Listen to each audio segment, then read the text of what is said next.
Bonjour à tous, bienvenue sur la chaîne Le Phare de la Coccinelle. Je suis Nadège Sylvie, Sina, de mon nom originel d'âme.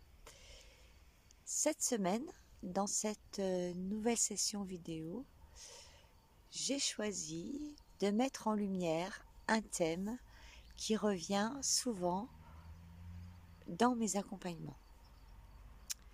Un thème qui résonne profondément, quelle que soit la forme qu'il prend dans la vie des personnes que j'accompagne. Il s'agit de prendre sa place. C'est je ne reconnais pas ma place, je ne connais pas ma place, je ne trouve pas ma place, comment faire pour trouver ma place sont les questions que je rencontre très souvent. Que ce soit dans la sphère professionnelle, personnelle, familiale ou sociale, cette sensation d'être à côté, de ne pas vraiment appartenir, de chercher un espace où l'on peut pleinement exister revient en boucle. Comme si quelque chose en nous savait qu'un autre positionnement est possible, mais qu'on n'en sait pas plus comment y accéder. Et si ce mal de place était en réalité un appel de l'âme à revenir à l'essentiel, se reconnaître enfin comme un être unique, relié, porteur d'une vibration bien précise dans le grand orchestre de la vie. On parle souvent de prendre sa place comme s'il fallait se battre pour, je vais faire une analogie, se battre pour un strapontin, voilà, dans un monde déjà trop plein. Comme si l'existence fonctionnait à flux tendu et qu'il fallait mériter l'espace que l'on occupe. Cette idée est une distorsion majeure, une illusion orchestrée par l'involution qui nous a formatés dès l'enfance à croire que nous devons justifier notre présence, notre valeur, notre utilité. On ne naît pas libre, on naît dans un cadre invisible, un moule, un programme qui nous éloigne immédiatement de notre origine. Dès notre plus jeune âge, on nous apprend à être évalué, à être comparé, à être classé, à entrer en compétition les uns contre les autres pour obtenir quoi? Au juste, une bonne note, une place dans une école, un poste, une validation. Et dans ce conditionnement permanent, ce n'est jamais notre essence qui est regardée, c'est normal, principalement personne ne la connaît, mais c'est notre conformité qui est regardée. On devient expert dans l'art de répondre à des attentes, mais ignorant de notre vraie fréquence. On nous éduque à être efficace, mais pas vibrant. On nous entraîne à briller dans les cases, mais jamais en dehors des cases. Alors, forcément, excusez-moi, j'ai l'œil qui me gratte, plus tard, cette sensation de ne pas être à sa place revient comme un boomerang. Récemment, j'ai accompagné un homme d'une 50aine d'années. Sa demande en apparence banale cachait un déséquilibre bien plus profond que les circonstances concrètes ne laissaient deviner. Un membre de sa famille lui a proposé de réaliser des travaux dans leur maison. Il est doué, passionné, créatif. Il transforme tout ce qu'il touche avec, avec patience et un sens inné vraiment de l'esthétique. Les devis professionnels étaient jugés excessifs, alors on s'est tourné vers lui. Le deal semblait simple, un échange gagnant-gagnant. Il récupérait un peu d'argent pour arrondir ses fins de mois et ses proches profitaient de ses talents et forcément de sa fiabilité. Un soutien lui avait été promis. On le fera ensemble, t'inquiète. Il s'est donc lancé. Organisation du chantier, location du matériel, ajustement du planning.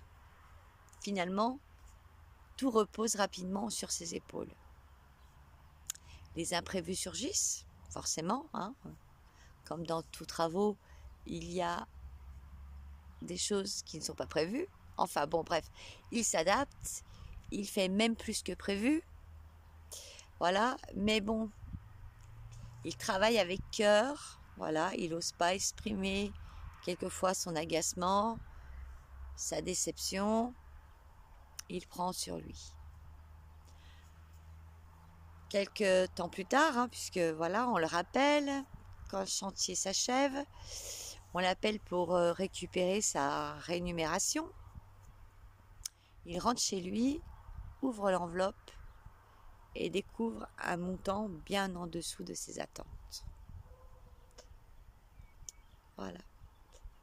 Qu'est-ce qui n'a pas fonctionné? Parce que rien n'avait été posé clairement dès le départ. Pas de tarif, pas de cadre. Il pensait qu'on lui donnerait un montant juste, peut-être la moitié de ce que les devis avaient prévu. Mais voilà.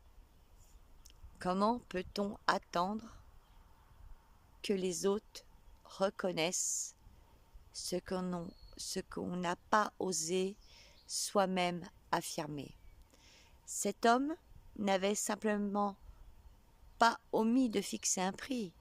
Il ne s'était pas reconnu dans sa valeur, pas en tant qu'homme, ni en tant qu'artisan, pas dans la valeur de son temps, ni de son énergie, ni de sa présence. Ce n'est pas du tout un oubli de procédure, c'est un oubli d'être. Et quand on explore son histoire, on comprend vite. Depuis l'enfance, il tente d'exister à travers le regard des autres. Il fait pour plaire, il donne pour être aimé, il s'efface en espérant qu'en retour, on le voit enfin.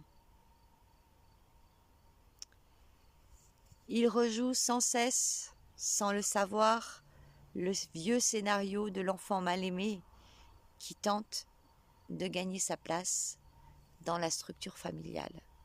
Non pas en affirmant sa lumière, mais en s'efforçant d'être utile, discret, accommodant, gentil. Qu'est-ce qu'il est gentil!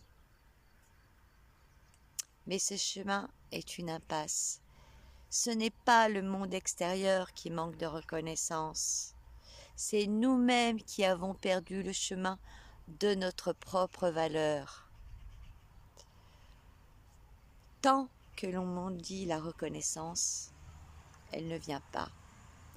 Tant qu'on agit par besoin d'être vu, par besoin d'être aimé, on reste invisible. Parce que cette place, on nous a appris à la chercher en dehors, au lieu de la ressentir en dedans. C'est là que commence le retournement. La véritable bascule ne se fait que lorsqu'on cesse d'attendre quelque chose de l'extérieur. Il n'y a rien à attendre de l'extérieur, rien. Quand on choisit de se reconnaître soi-même, de reconnaître la valeur de ce que l'on est, de ce que l'on porte, de ce que l'on incarne, pas dans l'ego ou l'orgueil, mais dans la conscience de notre simple présence, est précieuse, unique, sacrée. Et cela, personne ne peut le faire à notre place. Car lorsqu'on cesse de croire qu'on est ce personnage humain, lorsqu'on arrête de s'identifier au mental, aux rôles sociaux, aux blessures qui nous racontent, quelque chose de radical émerge. Ce n'est plus une quête extérieure, c'est plus une course à l'aliment, ce n'est même plus une recherche, c'est une reconnaissance. La reconnaissance que ce n'est pas votre personnage qui prend sa place. C'est votre être divin qui descend pleinement dans votre chair. Et ça, ce n'est plus du tout la même chose. Le divin en vous n'a pas besoin de reconnaissance. Il n'est pas là pour valider son importance. Il ne doute pas. Il n'a rien à prouver. Il agit à travers vous quand vous vous autorisez à ne plus faire depuis le manque, mais à vibrer depuis la source. Ce changement de paradigme ne se décrète pas avec la volonté, il s'active dans la vibration. Et tant que l'on continue d'agir à partir du mental, même déguisé en spirituel, l'univers va continuer à amplifier l'inconfort. Non pas pour vous punir, mais pour vous repositionner, pour que vous puissiez ressentir au-delà des croyances, de vos croyances et de vos volontés humaines, l'élan de l'âme qui pousse à travers vous depuis le début, l'élan de votre véritable venue sur Terre, de votre mission, c'est mettre la lumière où elle n'a pas encore été incarnée. Ce n'est plus le mental qui doit agir, c'est votre âme. Votre corps devient l'interface. Votre présence, le canal. Vos gestes, des extensions du vivant. Et ce changement est irréversible. Vous êtes toujours au bon endroit, même si ça pique. Même si c'est flou, même si l'extérieur ne comprend pas. L'univers ne vous place jamais quelque part par erreur. Il ne se trompe pas de coordonnées. Ce que vous vivez est exactement ce que vous avez besoin de ressentir pour libérer les couches qui vous maintiennent encore dans l'ancien. Et quand on cesse de vouloir s'échapper de l'expérience, quand on arrête de croire qu'il y a une meilleure version de nous qui est attendue quelque part, alors on commence enfin à recevoir. Recevoir des clés, recevoir des révélations,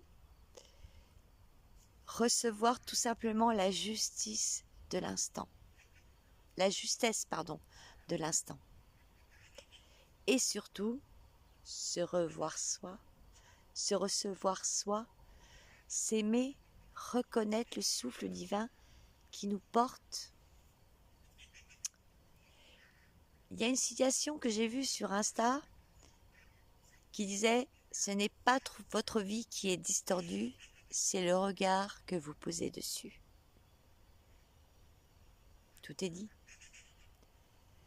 L'inconfort persistera tant qu'on refusera de se recevoir.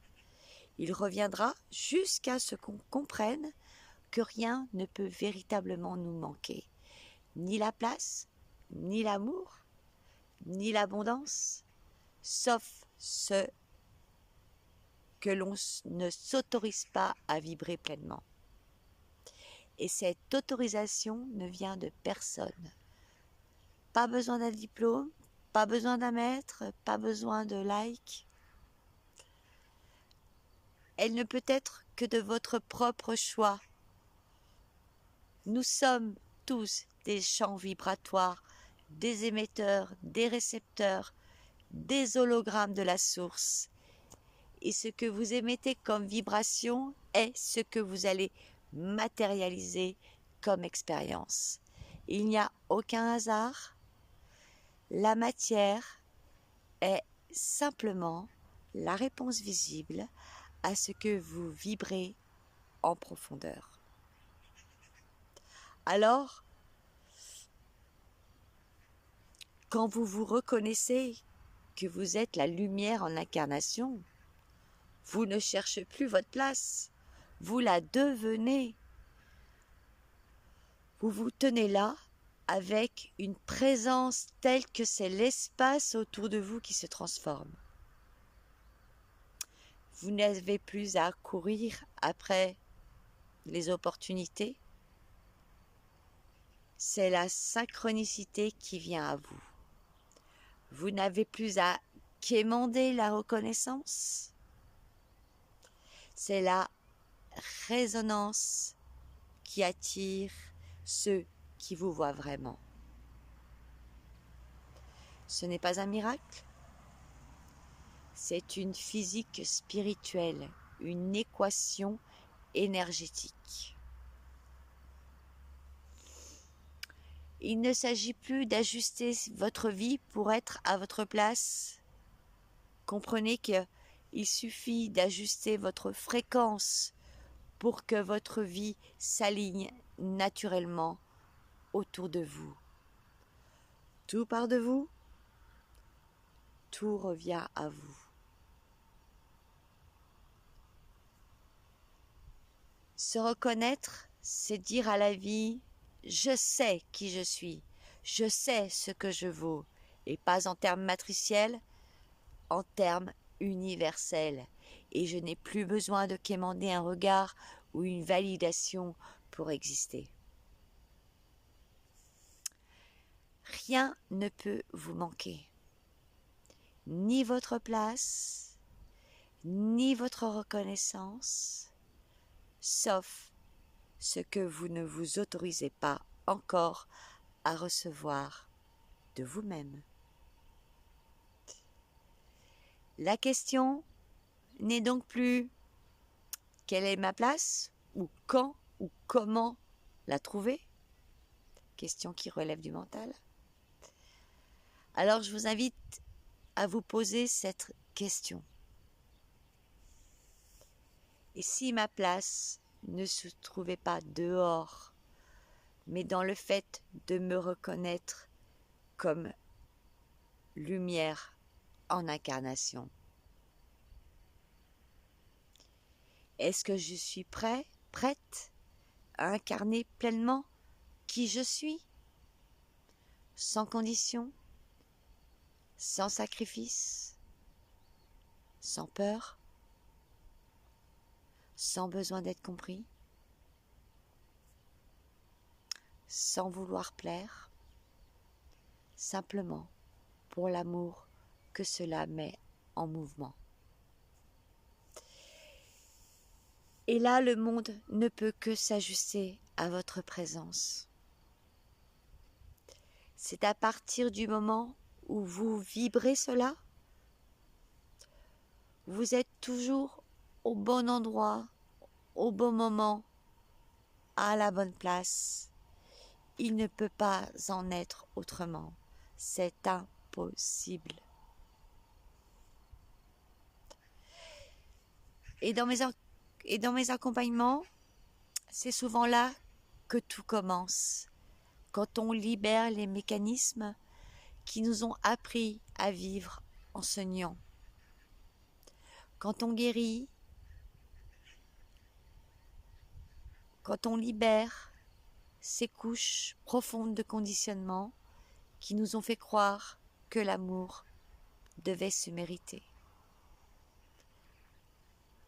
Alors seulement l'univers commence à refléter autre chose. Non plus notre manque, mais notre vérité. Et cette vérité, c'est que chaque être est déjà entier.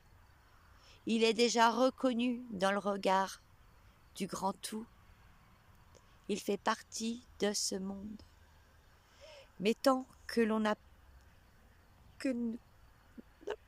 mais tant qu'on ne l'a pas ressenti de l'intérieur, cela reste une abstraction.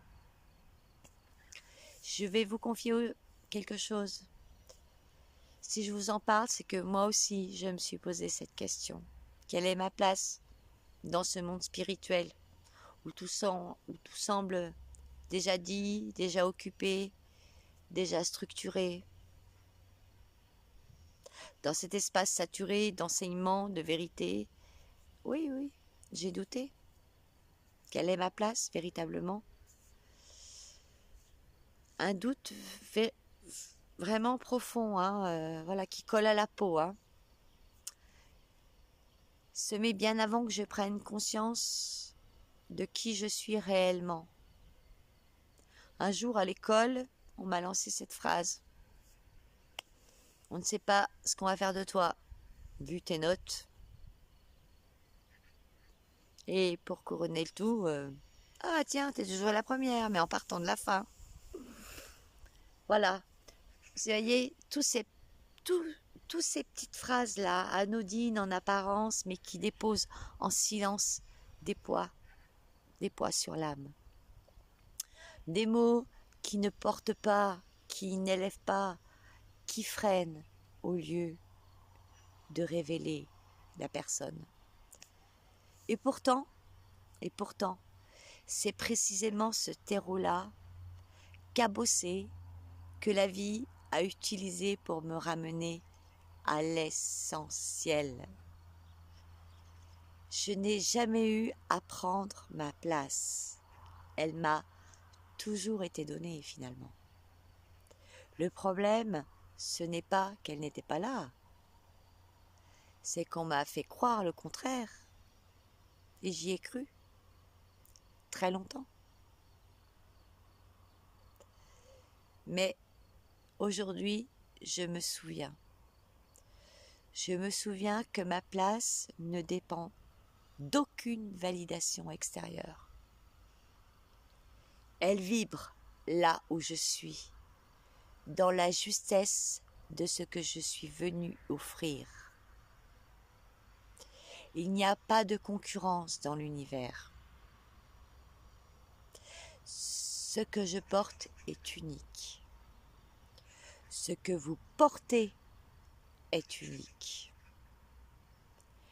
Et c'est en incarnant cette unicité vibratoire que nous permettons aux vivants de circuler pleinement à travers nous. Il ne s'agit plus de prophétiser le divin en l'humain, mais de l'incarner. Si ce message a résonné en vous, n'hésitez pas à me laisser un petit cœur ou un commentaire. C'est peut-être le signe que quelque chose en vous est prêt à se reconnaître pleinement. Et si vous sentez que ces mots pourraient éclairer quelqu'un d'autre, partagez-les lui. Vous savez, parfois, une simple bulle de compréhension qui éclate suffit à ouvrir une nouvelle porte.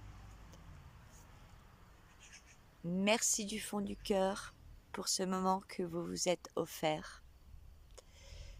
Je vous souhaite à tous de marcher chaque jour un peu plus dans la beauté de votre présence et de vous souvenir de qui vous êtes véritablement.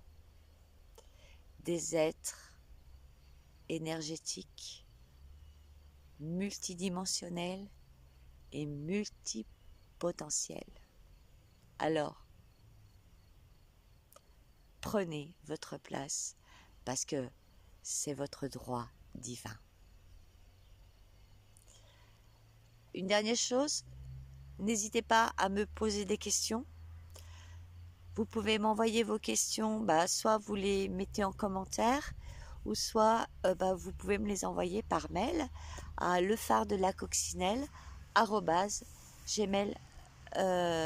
gmail.com. À très vite pour une prochaine vidéo.